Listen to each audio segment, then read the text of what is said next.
I made my car sound like an AMG, and this is the public's reaction.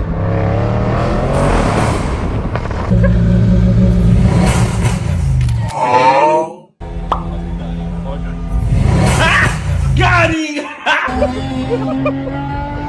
But bro, how's that possible? All right, I'll tell you how I did it. You just have to plug your RevKing in your car's OBD port, pair it with the mobile app, and choose your favorite car sound. Pretty cool, huh? Find it on RevKings.com.